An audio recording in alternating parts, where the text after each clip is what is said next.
welcome to Talking Comedy. This is going to be a series of chats from some of, I think, the country's leading black comedians for you to ask some questions about their career, highs and lows, how they got where they needed to get to. Hopefully it's going to offer some inspiration in regards to people that are interested in comedy.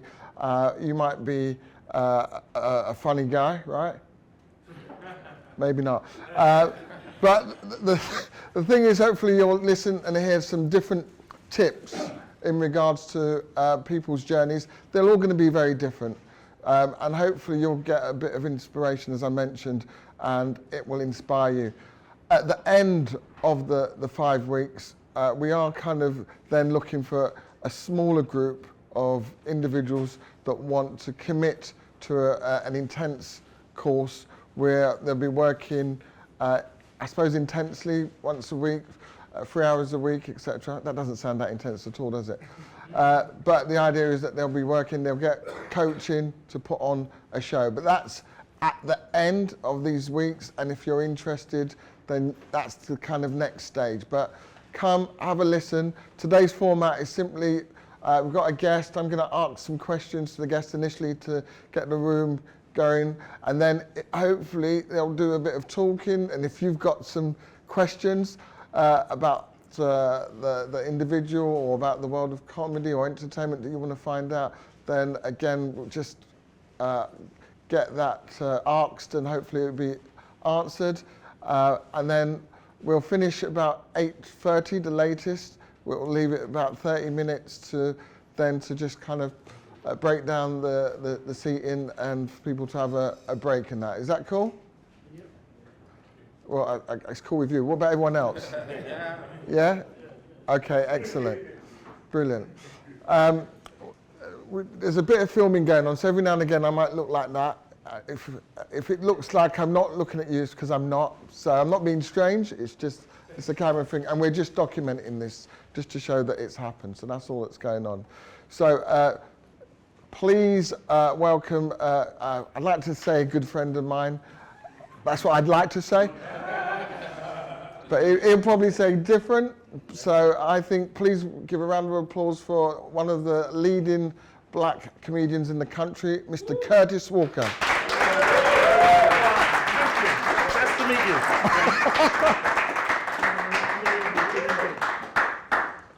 Okay, brilliant.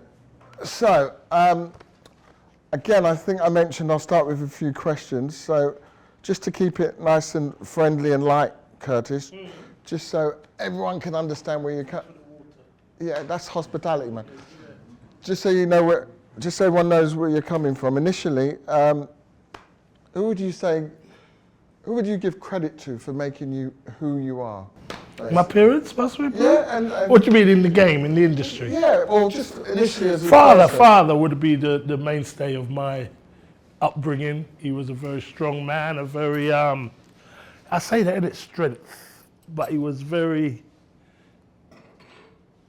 it's only as you grow and you see what your parents had to go through, or you understand a bit more about them. Because I keep saying he was a strong man, but he wasn't particularly strong. He was just there. He was a consistent man. He was a provider. He never left the family wanting anything, and that, I suppose, is strength in itself. But he's all round. No, but sometimes as black men, you've got to be strong all the time. That's what I meant when I say that. And he was weak. He cried a lot for TV shows.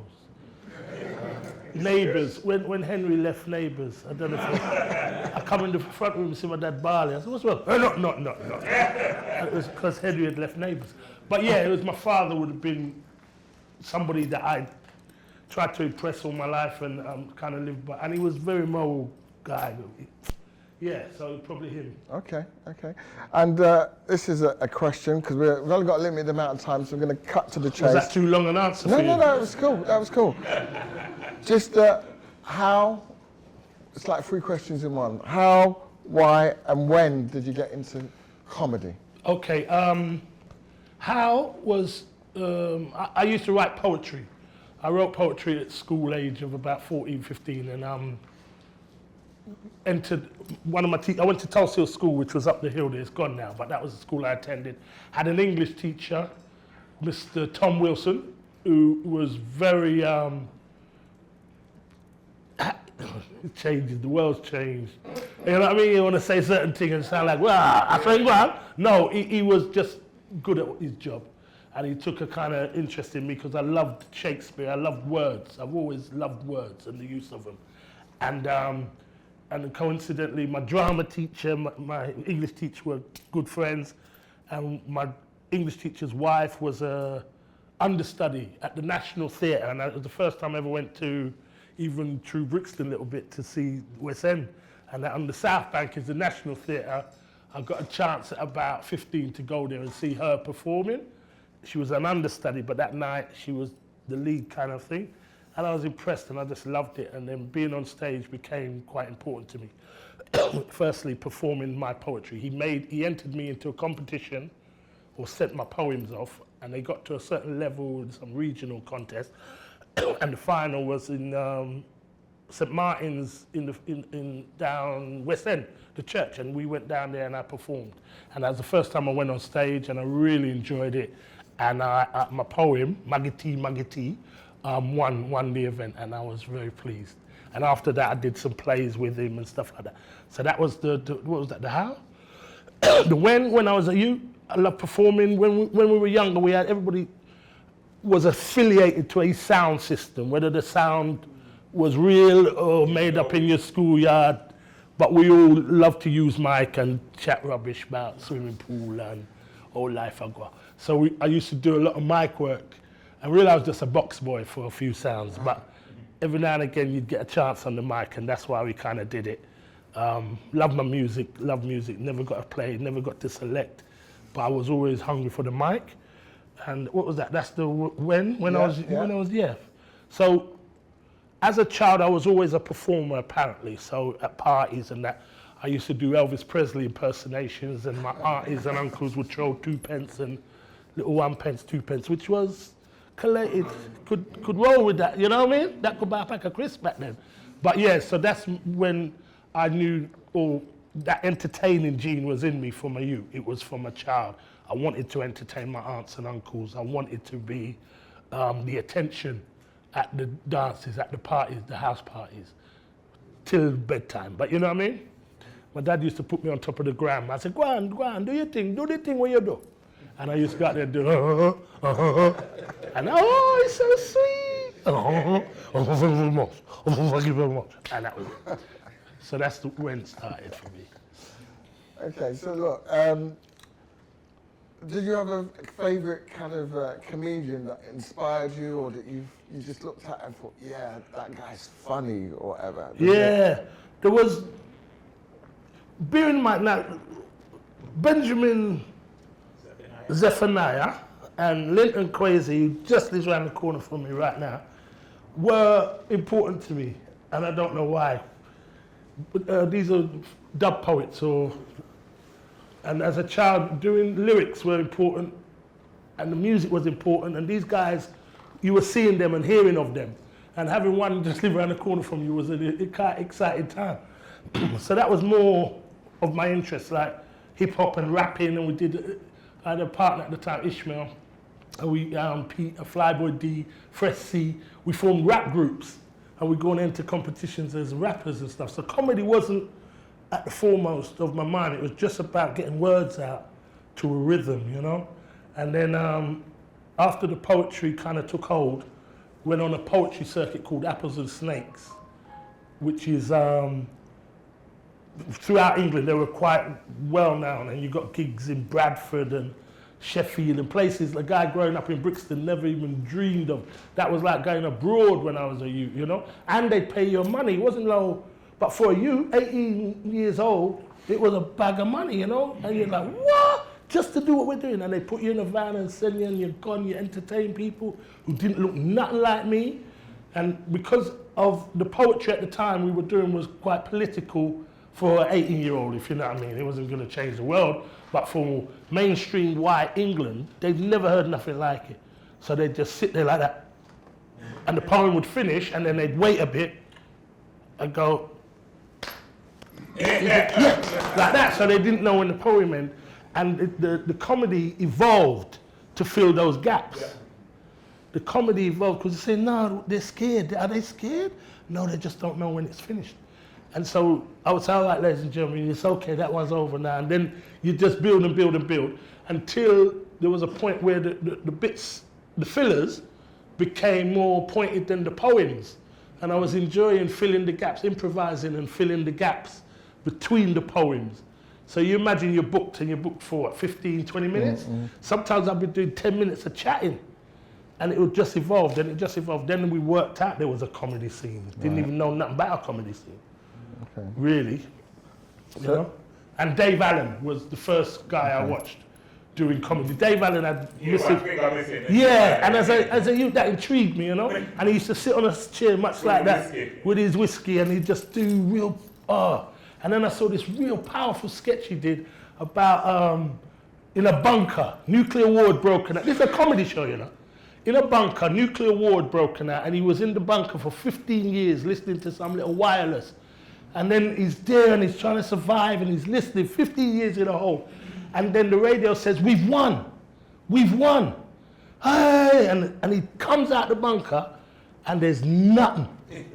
Nothing. Absolutely nothing. And he stands up in the middle of nothing. And this is what victory looks like. You know what I mean? And I just thought, wow, that's a powerful, powerful thing. So him, I had a great fondness for. I liked his political bite. He had a lot to say, you know, when he was allowed to. And he had his TV show and that, but looking back on him, he was quite a powerful guy. He was a drinker, yes, you're right. But society didn't like him. The mainstream didn't dig him. He said things on the Catholic religious thing. Yeah. But I didn't know that as a youth watching him, but I could see there was an edge on him, you know? And I love a little edge on people, where people, because society's changing now, and we're not as critical as I think we should be, and people are getting away with things that nobody's pointing out, you know? And that scares me, because I just think we're kind of getting complacent and saying, oh, that's just the way it is. And having grown up in a time when miners' strike and apartheid, there were things people rallied around and I mean, collectively got involved in. And it affected change eventually, obviously, but I just don't see us, what you reckon, 30 years, and I don't see the progress. I don't see the change that I kind of dreamed as a youth. All the revolution that was going on, I thought it would have impacted more, you know? And it hadn't, and I think as I get older, that saddens me a bit. And I know I can feel the fight going out of me. You're getting you're getting kind of, it's for the young, and then I look at the young, and they're doing TikTok, and they're doing this. Although there are some doing fantastic stuff, don't get me wrong, but they're being distracted by the same things. And it's like it's there to just distract you.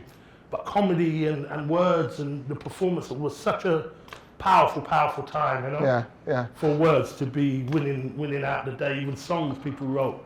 People would go and that's all we had, and we'd just sit there and unite around one song. Remember Black is the Colour? Remember when Black is the Colour? And that came out, and it was, you know, it's a nothing, but it is. And I'm proud of it. And a song to hit you where you live. This is the Ghost Town, the specials. 81, when the Brixton riots lick here, I was walking down Rental Road singing, it's special, yeah. This town is coming like a ghost town. And I was walking that because everything burned out.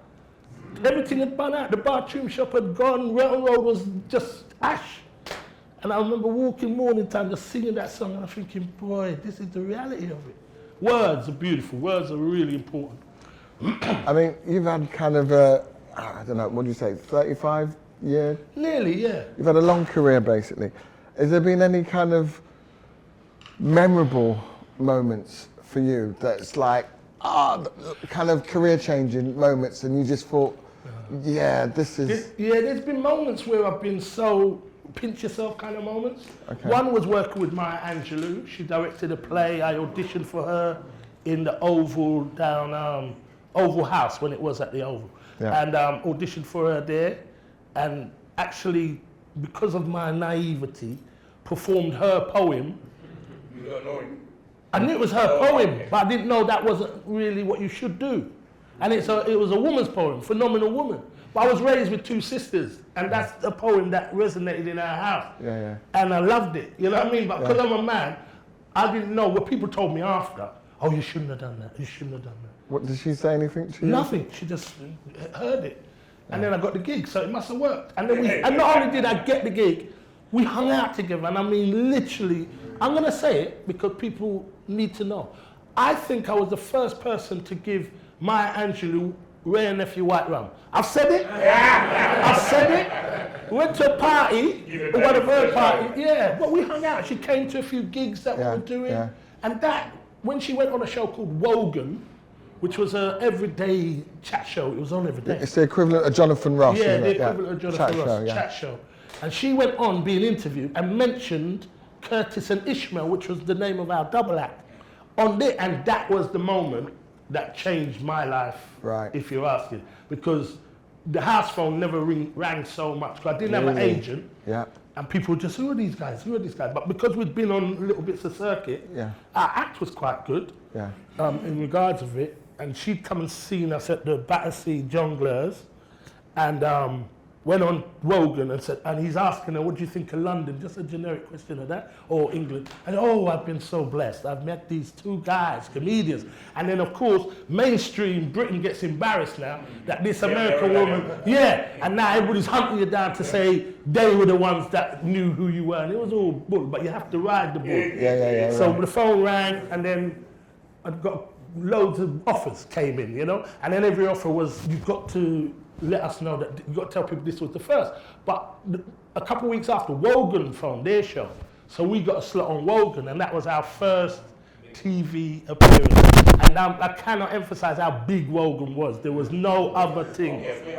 There was no other thing. You're talking about... After Wogan, there was Surgery Drop. After Wogan, was it Michael Aspool, This Is Your Life? Or was it... No. This is a chat show. Not This Is Your Life. This is, I know you mean Michael Aspool, but this is a chat show like, who is it doing now?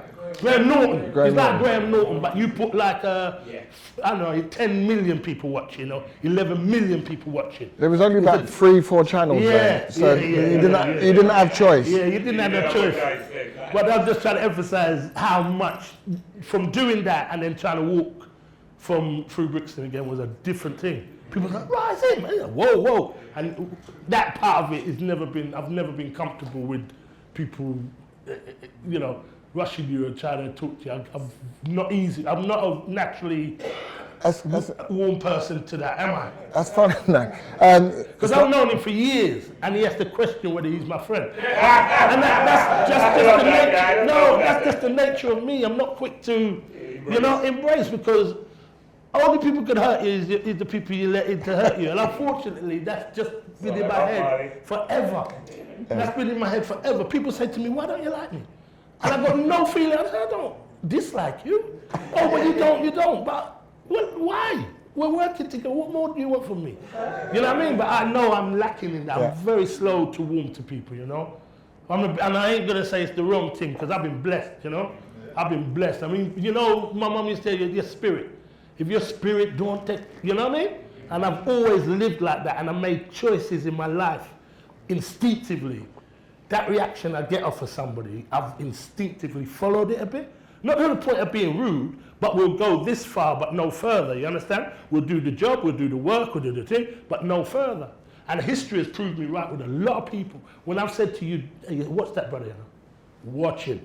And it might be a year later, they come up to me and say, boy, you know what that man did to me, blah, blah, blah, blah, blah. And it's always, I trust it, you know what I mean? It's the only kind of spider sense I got. And I really trust it. And anytime I've doubted it, I've been found wanting, you know?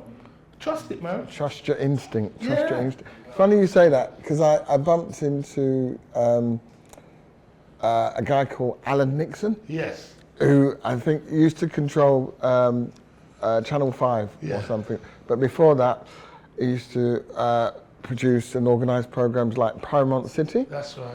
And how did that come about? Paramount City was, what had we done by then? And Paramount City, for those that know, was a late night, Saturday nights, like prime time, BBC One. I'm going to say 9 o'clock at night on a Saturday, when there weren't many choices. So you didn't have the internet, you didn't have TikTok. So it was still viewing, you know? BBC One. Paramount City, which was, do you remember The Word? Anybody remember The Word? I remember The Word. Yeah, there was a show where this one was just music and comedians, and me and Ishmael were the compeers of that show. First series, a comedian called Arthur Smith was the host, and we went on as guests, but our sketches were quite good. And then they offered us the hosting. To this day, I know Arthur's a little peeved about it. But that's He's a little what? He's a little peeved. Oh, right, okay. Yeah, that's what I mean. You can't be friendly, though, because you don't hear me when I talk. You thought I was cussing. No, 'cause I was with him yesterday, that's why Yeah, I know, because I worked with him since. Okay. But there must be a little something. I took work out of his hand. Yeah. So anyway, back in the day, that was a show. And on that show, I met David Bowie, Brixton man. He was a Brixton man. David Bowie, Cher, every headliner come through that door and you meet them. But again, I'm not the warmest person. So most I'm going to do is shake your hand and nice to meet you. When everybody says, why didn't you? I'm not that guy. I'm not going to rush you further than what we have to do. You know what I mean? Yeah, so I've met people in my life and I'm just emotionally excited, but you wouldn't know it. You understand what I mean? And I don't know why I do that. I just hold it down. Yeah, nice. They tell us in the dressing room for David Bowie, it's a small theatre called the Windmill Theatre in the West End. They tell us, remember we're the host, so we get not massive, but it's a big dressing room. Oh, you're going to have to move because David Bowie's here. Now this is something that I'm telling you, follow your heart. I said, oh, okay. He is just coming in and he heard the sentence. And he said, no, it's just me and my PA. They don't have to move. And we sat in the same dressing room and I went, yeah, that's somebody I can hang with. You understand what I mean? When David Bowie says, cool your jets. They don't have to move out, it's just me. And I thought that's the nicest thing. Because when they're big stars, you think I want the whole room, I want the whole floor. Yeah. And he was just so down to earth and we talked. So is that, I get to know he was raised up in Streatham, but Brixton was his stomping ground. I didn't know all that. Did you know that? I did, well, actually. Now, historically, you know. Yeah. But when I was growing up, I didn't know David Bowie had nothing to do with Brixton. And he bought the Colston Hall, is it, behind? Yeah. Morley's, behind Morley's. You know that house? There's a house behind Morley's on Trinity Gardens, I think, or around there. But he bought that years ago for the community.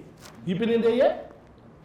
You know about it? Exactly, but it was initially his purchase for Brixton. And I haven't been in there once. So look, you've mentioned about some highs when you've been on Wogan. Yeah. Basically, the phones kept ringing. Yeah. You've met Well, I had one phone, Dad's phone. You had Dad's phone. It was a house phone. There was no mobile. In fact, what was your parents thinking about the situation at that time? Their phone keeps ringing for you. Yeah. They didn't get it until I got on Wogan. When they got on Wogan, because Dad watched that. Yeah, so what? And my dad was in the pub and somebody must have said to him, I see your son last night. Yeah, that's my boy. You know? And then what my dad did, which is pretty much stayed with me all my life, is how I live, is the night after Wogan, you're kind of in your own head, innit? And I said, Dad, did you see it? Yeah, I said, you're not funny telling me. You put the rubbish out? And that was pretty much how it went. There was no big deal about it. Yeah, miss you. You put the rubbish out. No, my dad passed. 2012. Yeah, but I got a chance to celebrate him in Jamaica on a radio show. Took him down. Yeah. He retired to Jamaica, so he got his flowers out there. He loved it. But yeah, that was my dad, very grounded and keeping you grounded. And Too much, you know. Did your mum celebrate it? Not really, no. Okay. So they're proud of you, though. That don't mean they're not proud. They just don't show it as much Yeah. as some people do. Okay, fair enough. So look, you've mentioned a few highs, yeah? What about, has there been any kind of real challenges or times where you thought, you know what, I'm going to just give up this entertainment business or this comedy, I'm going to go and drive a bus? Yeah, now. Right now. Lockdown hurt me. You know, the lockdown thing really mentally impacted me different, you know. And I've got a dog, so I walk the dog around the park, and those moments became more important than I realised. Right. The stillness, kind of embracing that. But work just went, and people were saying, oh, they're doing gigs online and social media, and I wasn't up on all of that. So it started like you're starting again. You had to redesign how you did your things, and I never got the idea of it. I started talking to my phone. sharing it with Eddie Nestor. I don't know if you know Eddie Nestor. Yeah. Did a show called No Joke, which kind of saved me. You know, I keep saying to Eddie, it saved me because it was a chance to talk and have somebody listen. You know, which I didn't realize how important that was to me. Not being on stage, because sometimes I get on stage and I vent with the hope of it hitting the punchlines like I'm supposed to, but that feeling of being, and when the audience is with you, it's like last week I was in Luton. There's about 150, 200 people, but they had an idea of how the gig was going to go, and I'd never experienced that before. So I've got on, and I'm trying to do a routine, and they're talking to me in a way that it's stopping me do what I want to do. But I had to say the love in the room was unbelievable. It was just unbelievable. There was no negativity, but the rhythm of comedy is you lot shut up until I finish. You know what I mean? This ain't no conversation. I'm entertaining you. But they'd taken it in their heads that this was going to be pretty much what we're doing today, which is a conversation. And once I kind of relaxed into it, I had a lot of fun. Because I didn't block it, you know? And because I'm quite, I can improvise really well. I'm starting to own that now. I never realized it until I see other comedians trying to do it.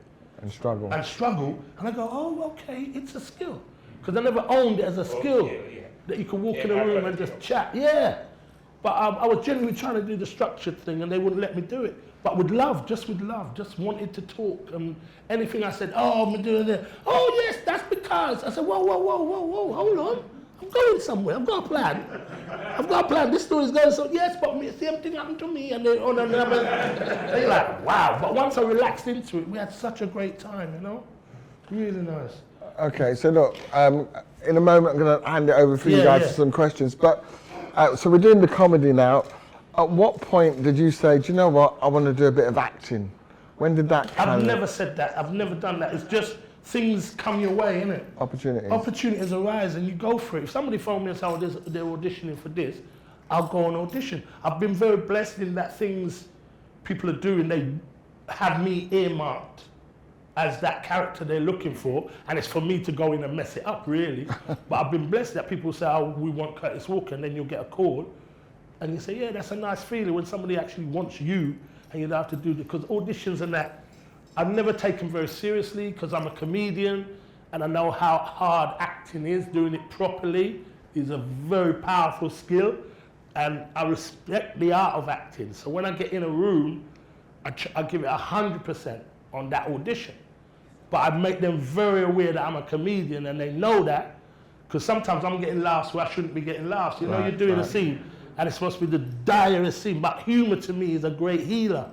And even when the darkest piece of information or emotion, I will take that humor way out. It's a coward's way out maybe, but I will always go for the laugh, you know?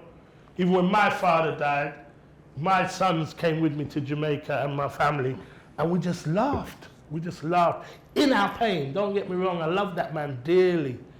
But I must have cried back twice, but the emotion was funny, it was humor. And my dad was an unfunny guy, but he'd say hilarious things without knowing it. Everything is a joke, Tono. Everything is a joke. That's what he used, that was his mantra around the house. Loads. So do you remember your first acting job? My first acting job might have been the Maya Angelou play, you know? Oh, really? Moon on a Rainbow Shawl at the Omega Theatre in Islington. Would have been my first acting gig. And I tell you a true story. I did one show of a 4-week run because I was still on that borderline thinking you're a bad man tip, and I get in something up King on the Rye, and I got my head done. I got a stab in my leg, and I got a glass in my head. And that's the truth. You wanted truth. That's the truth. So I had to then I couldn't then carry out my contract. And you know, she came and visited me again. That's my brother, you know. Maya Angelou was so good to me. Wow. And she brought Oprah Winfrey. They were like that back in the day. Oprah Winfrey and Oprah. Hold on. I'm telling you the truth. Hold on a minute. Oprah Winfrey come and visit you. She would not to visit me, but she was with Maya. Maya came to visit me and brought her brethren with her. Okay. Yeah? Yeah. I hear you. And Stedman was there as well. I'm just saying. If I talk, people think I'm lying. Them time I had a wrap around my head and my leg. Must say this one. And my leg juke up and I'm limping and I was so happy to see her and we just chatted like friends. But I couldn't do the run. And that's because this is what I say to my sons, you know. There's a line, when you see your opportunity, go for your opportunity. This bad man, because I grew up in Brixton, different time, and it was all a bit different, you know. A lot of humour on the streets, but it was different. And I went into things I was ill-equipped for. I'm not a bad man. And you have to realise that early. Because my boys now are constantly on them, because everybody's in the same black tracksuit, hoodie up, and they all look kind of uniform, you know? So you don't know who, what, and where. What are you saying? Yeah, but they know you can, because you can't run anymore, so you're in trouble. But now that they've got this thing where you're kind of one thing, somebody does something, all of you are going to suffer for it. And I'm trying to explain to my boys the individuality. I think we had more individuality because our dress codes were so different. You had the dreads, the soul-heads, the teddy boys, the da-da-da-da. Everybody had a dress code of their own, and now it's kind of it's just a mess of it. There's it's like there's no individuals, you know. I want my sons to be individuals, even if they want to wear funky pants and just do your style. And it's important, the fashion for our youths. They're excited by it because of what they're. But nobody's looking outside of what the media's throwing at them. It's Nike, Adidas, Nike. And really, I want them to kind of be more creative with their dress code. And if everybody on the street is looking the same as you, then, you know, you're gonna get confused as somebody else. I know that's gonna happen. And you know what I mean? Also, I suppose our young people need to be careful who their friends are and who they hang around with, because that's the whole, as you mentioned, joint enterprise. Yeah. You know, one of your friends. That's right. Get in trouble. That's one thing I'm glad they got off me. There's not a bag of friends they got. Right. I like that. You know what I mean? And the friends, I've got friends I've had since I was 3 years old in nursery school around there. I've got 3 brethren that I've just rolled with all my life. Brilliant. Look, I'm gonna in a sec, I'm gonna throw it out to the audience to ask questions. But my last question is, apart from being funny, well, that's the main thing. What other ingredients do you think make a good comedian? Thick-skinned. And do you want to explain why you just... I just don't think there's any rules to being a good stand-up comedian, other than you know your material, trust it, and perform it how you want to perform it. There's no rules, because somebody can perform. I know guys who do one-liners. I know guys who just waffle, but they're hilarious because they know what they're doing. They trust their own instinct. Timing, I suppose, is important.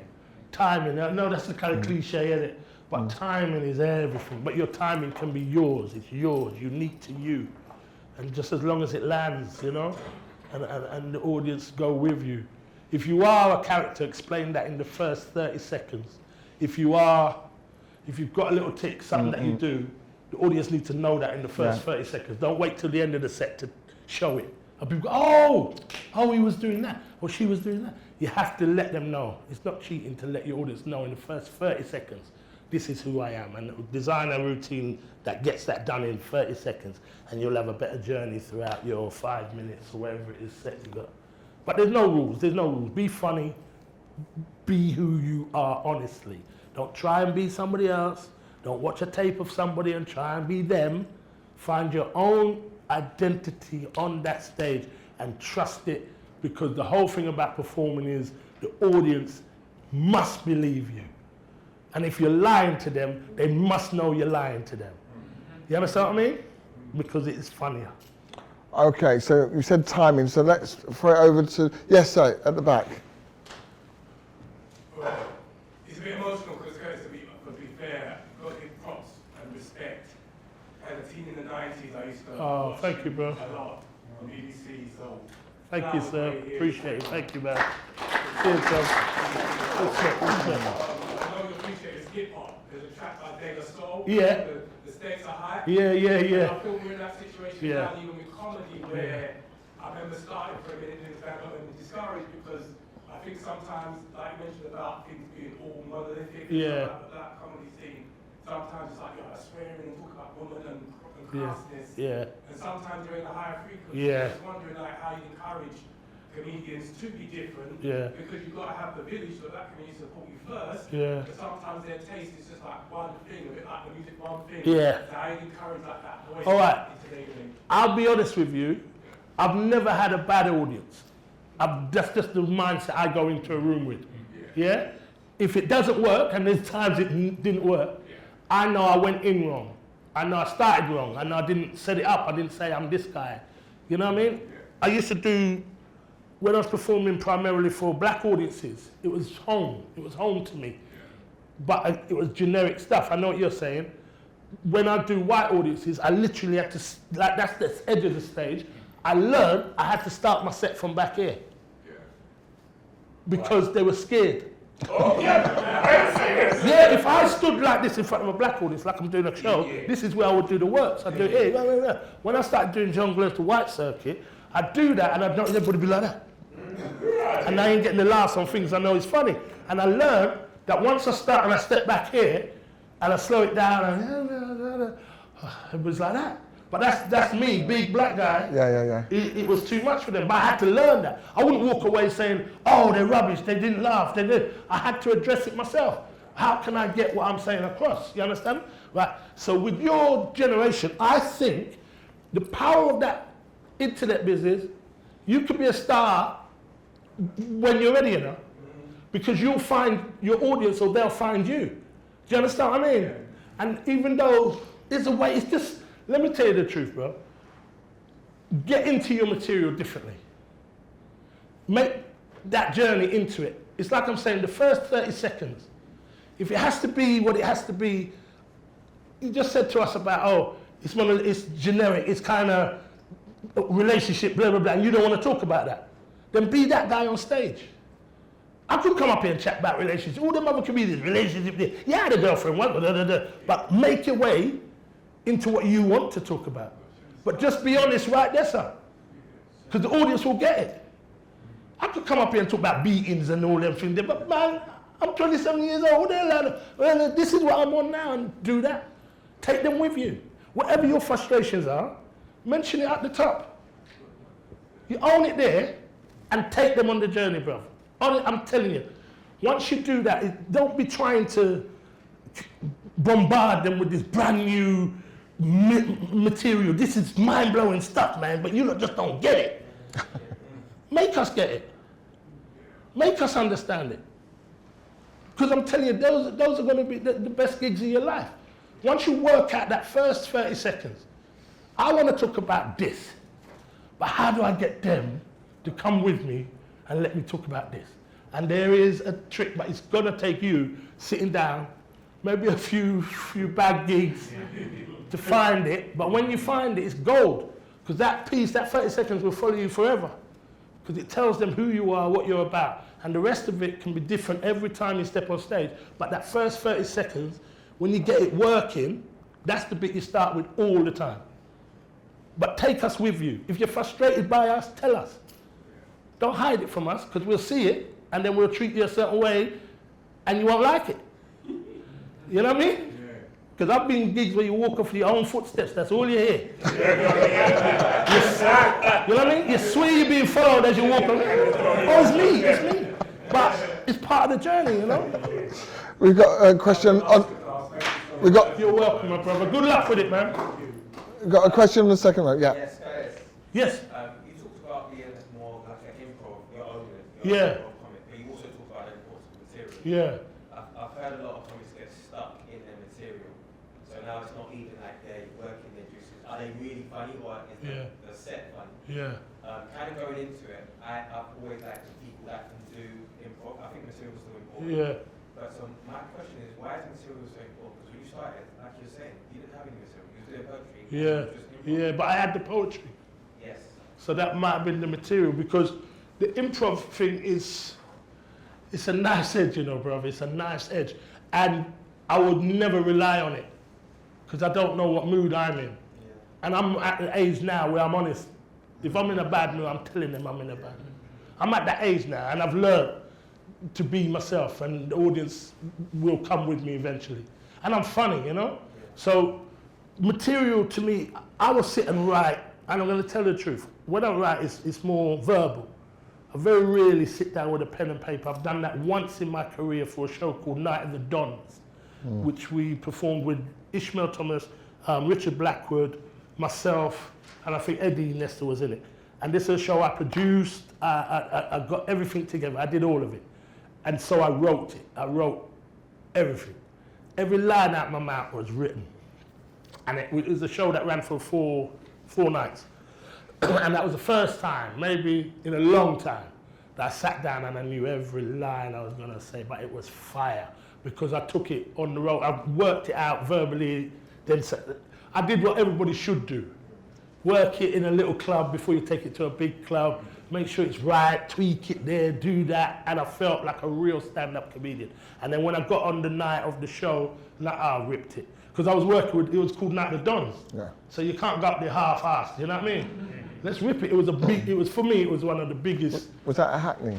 We did it at Hackney first, then we did it at Greenwich, because it was, but my material was perfect. It was a perfect storm. It's the only time I've ever had it, where I had a start, middle, and end. And I stuck with it. So your material is crucial as your foundation. Then every room in comedy is a different place. Every room. You could play the same room all week and it will change every night depending on the dynamic. And I'm a guy, I feel the room. I feel the energy in the room. If you walk in upset, I know you're upset. And I ain't stopping till I know why you're upset. And I'll make comedy out of it. And by the time you finish, you're laughing, you're enjoying your evening. And it's just me. I'm kind of sick like that. But material is crucial. And improv is the hardest thing to do. And it's only in my latter years I realized I've been good at improv and never really respected the fact that I'm good. And it's because I see people. I remember years ago, Michael McIntyre, who's a comedian, big comedian now, isn't he? Said to me, how do you do what you do? We had a gig in Bristol. We were there 3 nights with John Glenn. And I was ripping the room with nothing but just playing the room, you know? And we had lunch because we're there for 3 days. We eat a lot. And he's asking me, how do you do that? How do you do? And I remember saying to him, boy, if I was an agent, I would have you, you know. You're good at what you do, you're white and you're slightly camp. There's an energy about you. And I said this a million years ago. There's an energy about you that's going to make somebody a lot of money, you know what I mean? Because he's got that, but he wasn't, as I'm telling you, that brother learned from me that day. And that's when I realized, boy, Kurt, this improv is hard, because he's a great improviser, Michael McIntyre, you know, but I'm better. That's the truth, I'm saying it. It's the truth. It's the truth. But I never get them, when a black man get work, they don't want you improvising, because they're scared of what you might say. So they don't want you improvising here anyway. I know in America they're looser with it. Even when I've done TV shows here and stuff, and I'll throw in a line that's funny, you know, every writer in the building comes down. Oh, you've changed. You should say blah, blah, blah, blah. I say, yeah, but I think this one's a bit stronger. No. Let's work with that. You don't get that looseness, you don't get that freedom, and I really, that's why the Real McCoy was such a godsend for all of us, because we did the Real McCoy and we got to write, we got to play, we got to have fun. It was just the best time for a young performer. It was a good time for us, you know? Even though we didn't really appreciate it at the time, because we were fighting battles every day. You know, you had to fight a battle every day, and I've worked on white shows, and they don't fight nobody. There's no argument. Nobody runs on every word they say. So what did you mean when you say this? What does that mean? Well, do you think we could? Nobody does that. They just trust each other to do the best show they could do. And when I think back, you work on shows now, and you think back to Real McCoy and go, every day we had somebody in the room, lawyer, sit down in the room and be in a sketch show, you know. I was like, you thought that was just the way it was. It's not, it wasn't the way it was. Everything we said had to go through 3 different levels of, no, you can't do that, no, you you know what I mean? I'm just imagining him like, what does bomber clerk mean? But to be fair, we never use. No, I get it. Llewellyn Gideon was like a Christian. Right. So she was our police on that. She was like me and Ishmael would have said anything, you know. And Leo was Muslim, Nation of Islam. Yeah. So we had our own. Yeah. infrastructure there to make sure it was, you know, above board in regards of that stuff. Why do you think that they won't bring it back on repeat? I think it's, I'm not in that camp. I'm different. I don't think it should be brought back. Why? But because if it comes back, it should be another show with younger energy doing it. It was of a But when time. people, yeah, it was of a time, it was of a moment, you know? And it was, but the sad thing, of course, but the sad thing was it didn't propel anything else. That's the sad thing. That's where the argument is for me. Real McKay happened, 5 seasons, yeah? What should have happened, because I know this for a fact, Felix Dexter had about 8 pilots. Absolutely. 8 pilots Felix did, 8. And Felix was like the best of us. And not one of them got taken up. Come on, man, you can't. It's funny, 'cause I was explain just thinking of Felix, when you mentioned about an audience and you've got someone there not laughing Yeah, or smiling, yeah. and you ain't leaving to Yeah. that was Yeah. Felix. But that's in you, isn't it? It's that kind of, He's focusing on that Yeah, if the person. room's laughing, you're always looking at the person who isn't. You're like, Yeah, but Real McCoy was, I think, fantastic. but that's the For, argument I would have with Real McCoy. It didn't propel anybody else. Because Felix did about 8 pilots. Yeah. I did about 6. I know where you're one going of them with was this. so good, but I'm not even going to. Yeah. Get royalties if they showed it again and again. Yeah, but the royalties ain't. Yeah, but remember they repeated it on iPlayer. It's on iPlayer. It's It's on on iPlayer iPlayer now. The Real McCoy's on iPlayer now, apparently, yeah? Yeah. So they're back up. But the repeat fee ain't nothing on this band. I hear you, but boy, if it buy you a lot of drink, that's it. Do you know what I mean? Okay, we got this gentleman that has been waiting patiently at the front. Yes. He's moved all the way from the back end. Oh, is he? He came down in purpose. Yeah. All right. We're gonna be quicker on these questions. I will be, sorry. Yes. Greetings. In terms of being honest to yourself and this desire to avoid selling out, I remember you made a joke about, I think it was Charlie Williams once. Yeah. And I want to say, how do you balance this whole idea about being appreciated locally or invisible globally? Because I sometimes feel that if you're in a different space or in a different audience. Yeah. Gina said that to me many times, because Gina Yashere went to America and just blew the hell out of me and kept saying, come to America. I went to America with her one time and I had a ball. But I've got children, I've got responsibilities here that I could not embark. And when I went to America, I saw thousands of brothers look like me and fun in a brute. I would have had to learn the rhythm of America, you know? And I didn't have the money or the time to leave what I had here in order to pursue that. My life was a bit different then. And but going back to the Charlie Williams thing, I never dissed Charlie Williams, you know? Never did that. Because I learned very early that it was of the time. Because my dad used to get called chalky and be abused at work and come home and run the house. And it was only growing up I realized my dad behaves the way he does here because he can't do that at work. They treat him like a boy at work. And then he's come home and I haven't taken the bins out, I haven't washed up, I haven't done what I'm supposed to do. And yet he's got to come in and not be the man in that house. He's the man in that house. And with Charlie Williams, if you look at the time when Charlie Williams was doing what he was doing, brother, let me tell you, we don't know nothing like them kind of racism, you know. And even now everybody's dropping Lenny. Lenny was one of the hardest people to embrace black humor, you know. And I'm saying it because we're being honest. I know he's your friend, but everybody wants to be the one in the village. And that was the reality of the way Britain's the industry treated us as black people. Especially for the black women, they were always pitted against each other. Oh, if she gets it. Because we knew that train don't come along but every 5 years. So if you don't get it this now, you won't get another chance for another 5 years. That was the thing.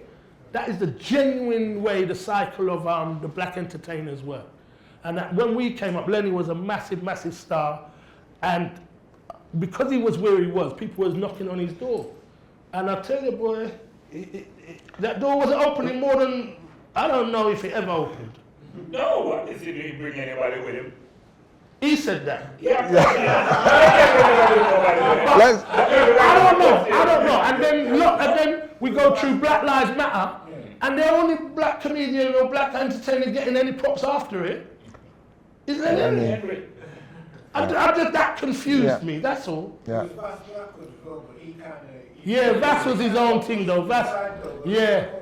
Vass went off and did his own world, but Vass is a unique individual. So some of the journey is us, you know. Because people will say, oh, I should have gone further, but it's about me as well. You have to be hungry and want it. And if you ain't hungry and want it, they beat me, man. Gina was hungry. Hungry like a, what? Yes, sir. So, yeah, let's go for that, yeah. Yes. If you were able to do the, you know, Marty McFly or the Doctor Who and come back now, say, you know, 21 to 25, what do you think the rigors would be in terms of the differences? And like in attachment to that question, do you think it was better when you were in your heyday in terms of the differences as to what you can and can't say, or do you think it's worse for generation now? And then what would you foresee, whether negative or positive hunch, in terms of the AI effect, in terms of how that's mirroring music and... Yeah, you can't remember all that. no, hold on.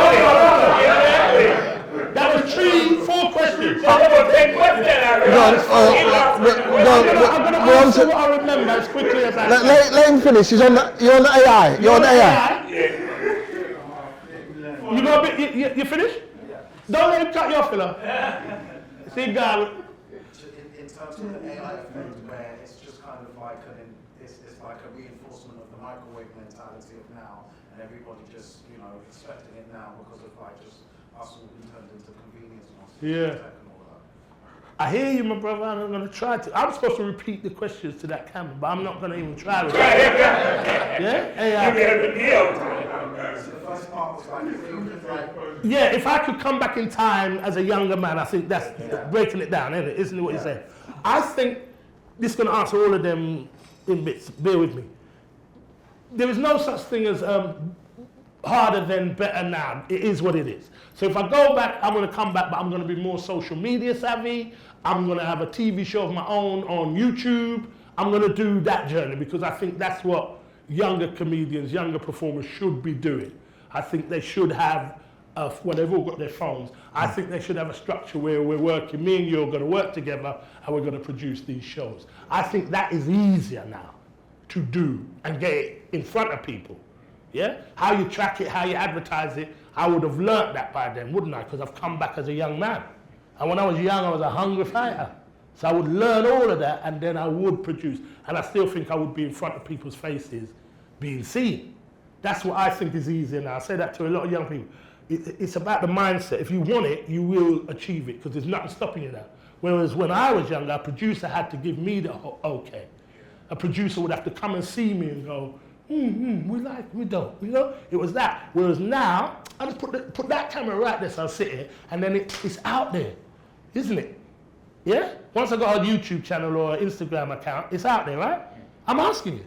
Yes. That's how it works, right? It's better now in that respect. In that respect, that nobody can hide. You can see me. All I'd have to do is get the information out to other people, share this, post this, push this. You know, you'd work together and collaborate. So that answers that, I hope. Yeah. Yeah. So I don't see it as better than. Although I wouldn't change anything from my childhood, but from my early days, I loved it. I mean, I lived the dream, bro. It was good times, you know. We were entertained and getting paid for doing it. Equivalent of people on eggshells in a minefield for... Oh, then we had eggshells, but we were shut down with the eggshell. Anything we said that was controversial, a man had to agree it. So the only way for us, we worked live a lot. So we'd be doing the Brixton Town Hall, Hackney Empire. You know, we had venues, Albany Empire, which was black venues. Every Friday night we was working. So all of that bull you wanted to say, you could say. Because the only way we were being policed was he would be upset by what we said, they weren't. And he would be in his feelings for about a minute and then he's laughing at the next joke. He wouldn't go home and write a letter to Margaret Thatcher and say, I was horrified by it. It just wasn't that instant. So I think now with social media, you offend people, it's instant. You know what I mean? Because people are getting cancelled quicker. It used to be all about Middle England. Yeah. The TV people would want to know, is this going to offend Middle England, etc.? Somebody said that to me once. Yeah. Alfie Barkley said to me, what do you think Middle England would think of this? And I said, I've just been to Middle England. I was in Yeovil a couple of days before, right? And I'm entertaining them. I don't know them, but they're laughing, so I'm assuming they'll laugh at this. But they don't want to hear that. Yeah. Because them guys sit in the BBC and in LWT at the time, TV studios, and that's their world. They'll go to their mum and ask their mum, and it's just, they're so removed from what's happening. And yet you've got to impress them. That was what held us down a lot, because they were a part of it. Now with the social media and the internet, the positive thing about it is you can be seen. You can sit in your room and chat. And maybe for the first month, you're getting 2 views. You keep chatting, you keep going, it builds. It just builds, doesn't it? That's how Judy Love, Mo Gilligan. Yeah, but the AI part, I don't understand the AI too fully. And I know it's gonna end in tears. That's my instinct feeling. It starts off, oh, isn't it brilliant, till I put words in his mouth that he didn't say. And when that starts happening on a massive scale and affecting people, where people are dying because they believed something that the AI made look like him, and people believed it was him. What's your opinion on the artistic credibility factors? I think it throws it all away. I think it's, yeah. That's why I say keep going to support live comedy. Yeah, we've got about 15 minutes left, so I want to kind of try and get as many questions in as possible. I've taken one from you. Yes, in orange. At the back, in orange, yes. Nice and loud, nice and loud. Love for your contribution to comedy and inspiring many generations. Thank you, sir. However, you made a comment about the Real McCoy. I've actually been in a van with yourself, Toju, I think Richard Blackwood, I think Slim? Gina Yashere, and them guys. This was back in the 90s. Yeah. You don't look old enough, bro. But a man who sort of mentored me a little bit, not in comedy, but differently. He claimed to have been the writer for the Real McCoy, or one of the writers, Barney. Do you know Barney? No. Okay, so... Was he in the van?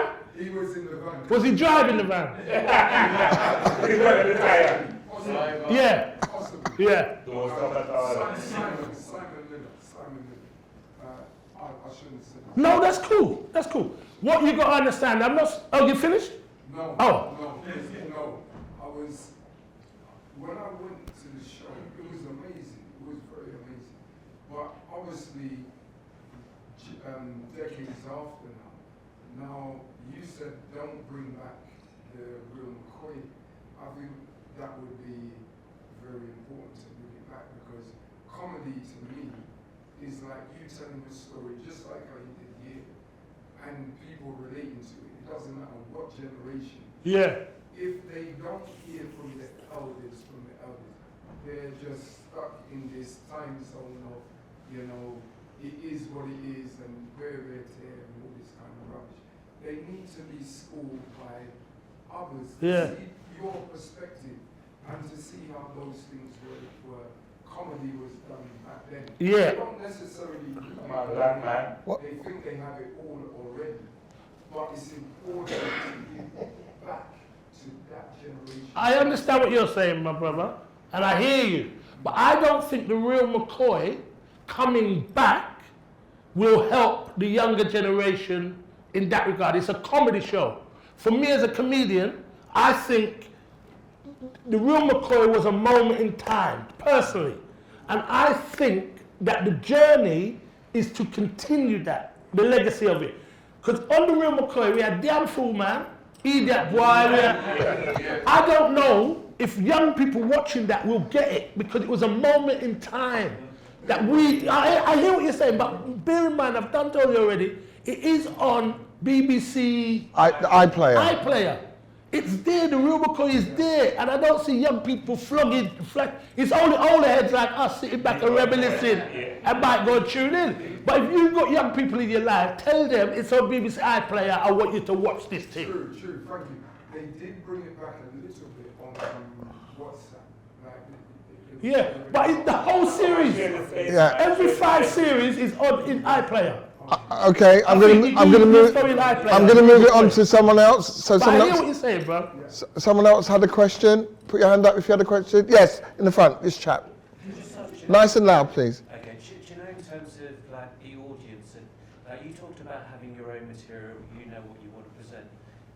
do you adjust to the audience? How do you mean sometimes you're going to get an audience that don't get you, right? Yeah. Then you're going to get an audience that totally get it. Yeah. So how do you adjust? What do you? My brother, I wish I could tell you, but there is a power. We call it dying on stage. When you die on stage, it's the worst feeling ever. And I don't care what you do for a living. There is nothing that equates to a room full of people all hating you at one time. And that's what dying on stage feels like. And you're working and you're working and you're working. But the power, after you've left, wiped your tears, it determines who you are. Because I cannot guarantee you're not going to die on stage.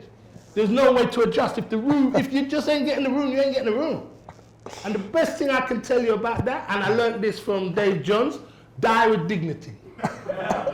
That's all. I got a friend, this is something a guy showed me, because I see him dying in Portsmouth. And it's a velodrome, size dead. There's about 1,000 people in there, man. Soldiers, Navy, and horrible place to be. And the brother went out with some style. I looked at him and I said, because if you're videoing him, you're going to love this one. And he's doing his jokes. The room hate him. But he never, not a sweat come off him. His rhythm, everything just stayed the same. Until they start to get annoyed at him not feeling them. Like, boo man, come off. He's like, yeah, you're going to love this one. And he's going to, and I tell you, by the last maybe 3 minutes of the set, he had them. He died for about 15 minutes, but like the 3 minutes of the set, they could not believe the courage of the guy to take that abuse and not flinch. And I learned that from him. So if you are struggling, don't let the audience know. You're the guy. Yes, man, my God. Oh, boy. And it's like my guy was saying, I don't know if he's left, but there's material you're doing that you know, because I did a thing, I'm retired. I did a thing once where I went to do young audiences, right? So I'm doing all the little gigs because I'm doing a big show at Catford.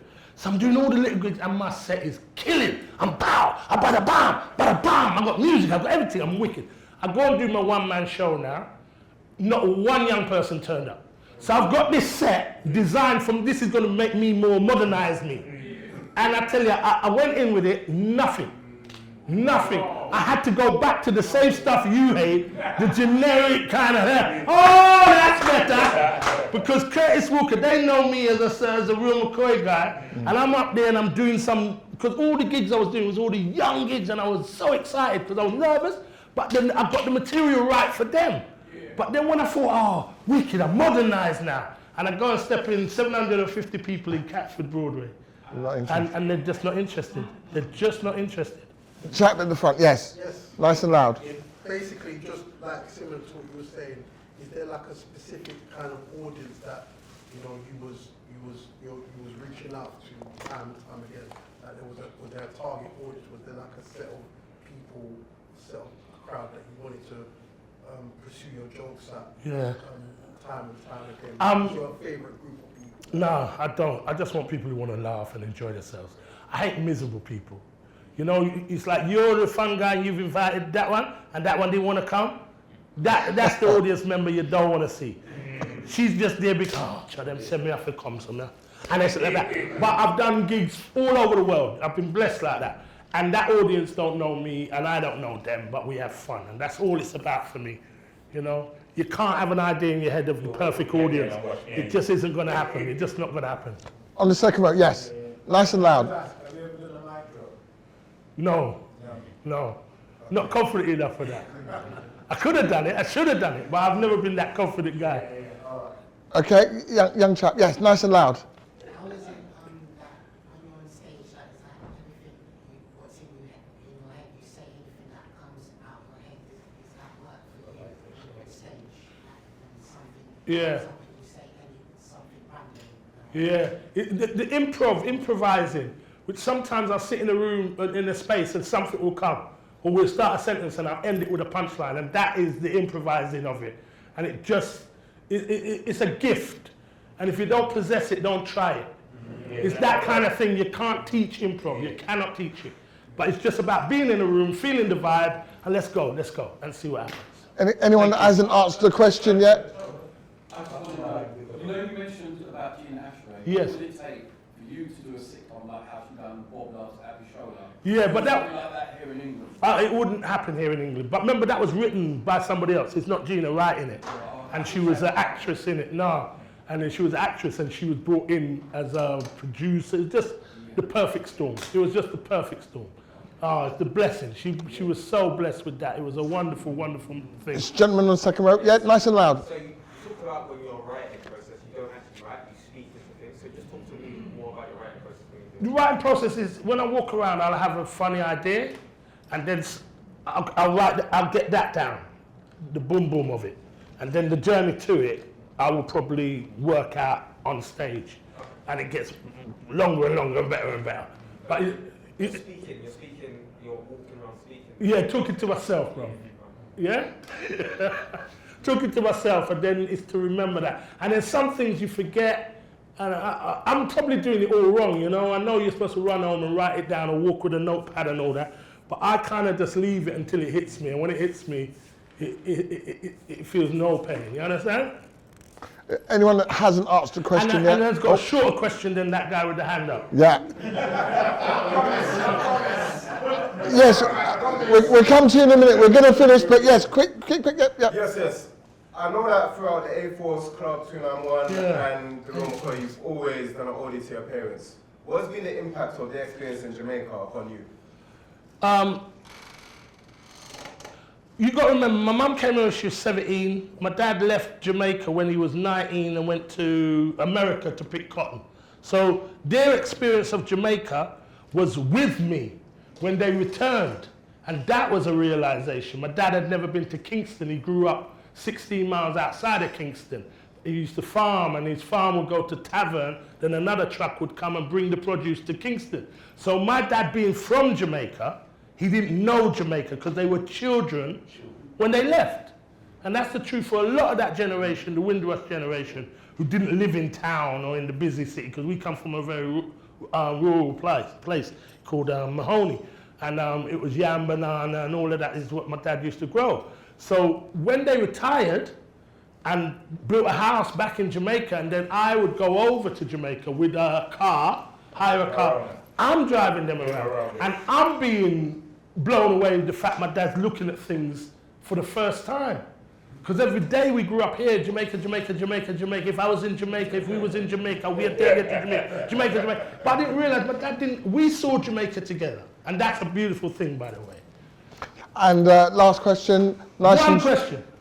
And so if you were forced to pick a type of comedian, and the two types are the risque and Rage Against the Machine, you know, then it's what you can say, like a rest in peace Bernie Mac, rest in peace Felix Dexter, rest in peace George Carlin, versus like a good touch was Michael McIntyre, or either side of that plays the same, and they're genuinely funny. And it's a family friendly, you're not going to have any funny ones if you're sitting there with your kids to explain something. Which would you pick if you was forced you could only pick one type? If I could only pick one type, I'm going to go with the one that's going to just try and change things and do things differently and make us think.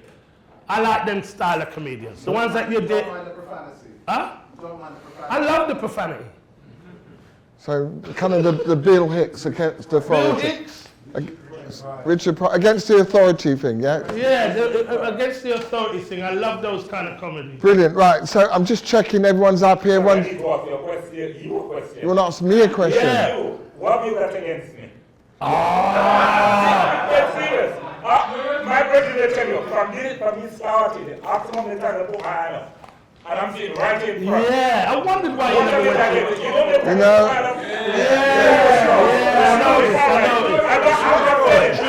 I needed to say. Yeah. It's true. You know?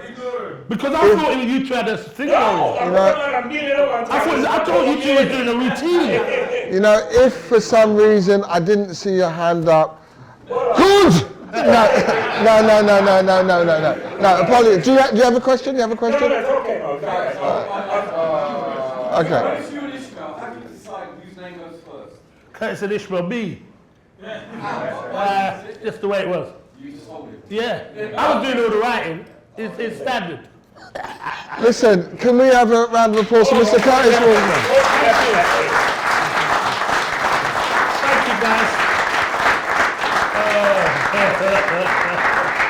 Now, listen, I promised that it was going to be quite straightforward and easy, and thank you for making that straightforward and easy, I think, really, yeah? Yeah, that was lovely, man. And again, next week, there's a chap called Dane Baptiste. Dane, wow. He's basically written sitcoms, he's been on all the Apollo stuff, he's doing the social media.